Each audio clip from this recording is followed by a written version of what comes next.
All right. Talk to me, CB. How you been? How you been? I've been good, man. I think it's really hard to say. The last 2 years have been a blur. I think the biggest realization I've had, or epiphany, if you will, is always embrace your struggle. I think this is something that you and I kind of talked about, when we were just kind of getting into talks to working with each other.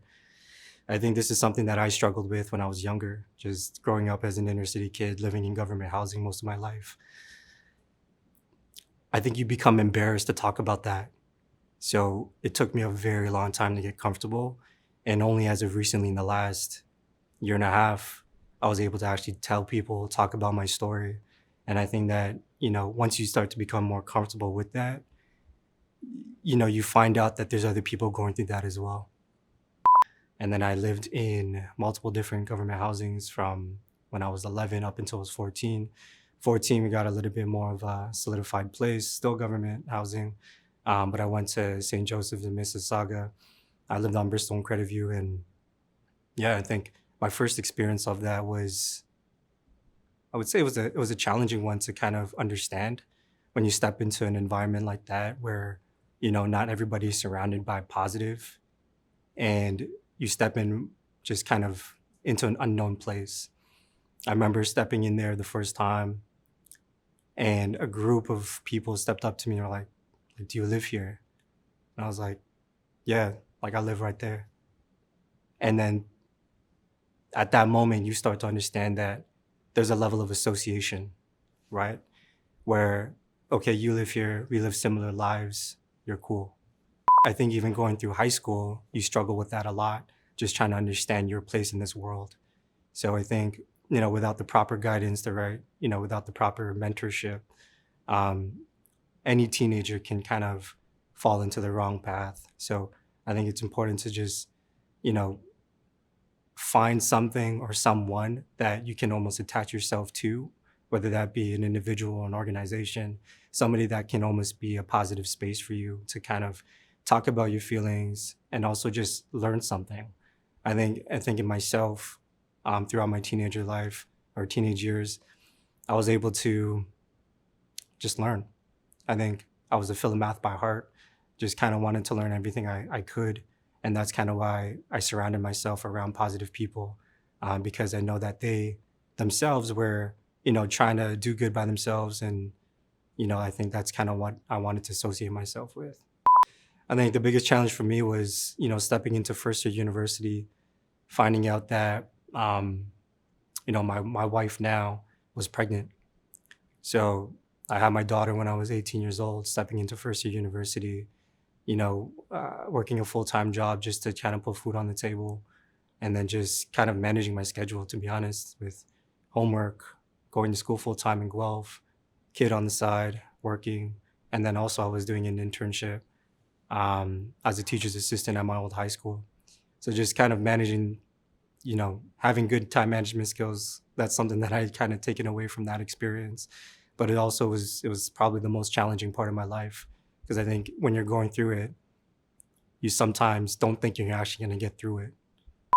When I was 18 and had her, I spent probably, and I'm still learning now. I think it's a continuous process, but I spent a good portion of her earlier years or half her life just learning how to be a parent and just really absorbing that responsibility.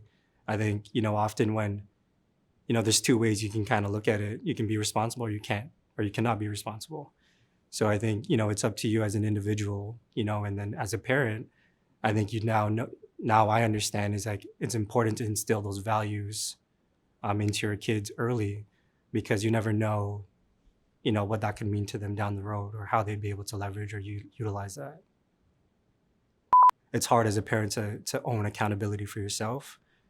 So I think that's something that I also learned, growing up is, yes, you're the parent and you should be instilling values and responsibilities into your child's life, but it's also your responsibility as a parent to own up to that accountability when, you do something wrong. I think we often, as parents, we get into a mindset we associate parenthood with almost like a superior individual to your child, and you often have that mindset of I'm right and you're wrong, when it's really should be there should be equality there. So I think for myself, you know, I've had multiple conversations with my daughter where, I've had to help myself accountability and apologize and for the way I deliver a message or the way I communicate. So yeah, I think accountability is would be the biggest takeaway for me.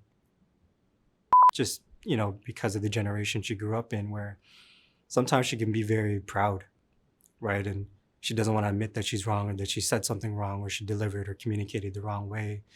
And her way of kind of dealing with that is just kind of very passive, right? They just kind of overlook it and message you, let the time go by, let, a week, 2 weeks go by, and they message you and just like, hey, you want to go out for lunch or breakfast.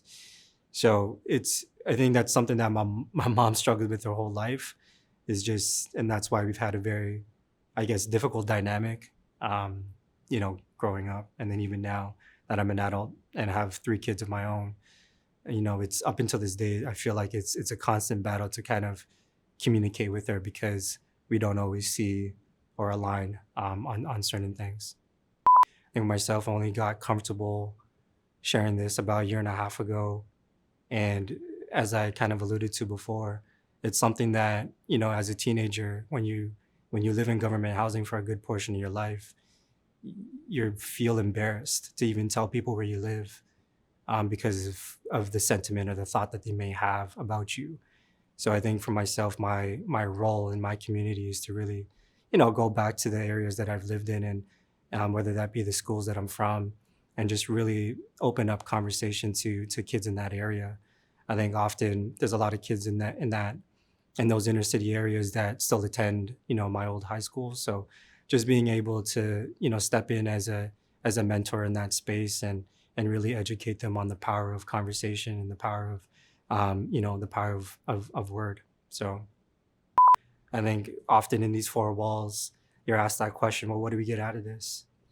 Right. So I think, stepping into this space and stepping in the specific category that I manage, you almost have to do a little bit of both. I mean, yes, you have to be culturally relevant, you need to be connected, but you also have to step into a boardroom and articulate yourself in a way that stakeholders want to be spoken to. And sometimes the language that they speak is KPIs. So I think often, when you get into a space or a role that's very community driven, it becomes difficult to communicate what those KPIs are, because sometimes in community work, that doesn't really matter if the intention of what we're doing is good. But also understanding on the other side of the coin that, everybody has a level of expectation of what needs to be done. And that's also the responsibility of being in this role. So yeah, I think that was the biggest challenge for me, even in the last couple years. No, I think this has been very refreshing. I don't think I've ever spoken about my life in this context and professional life as well. So it was nice to kind of bridge the gap between personal and professional, and kind of speak to that. So thank you for having me.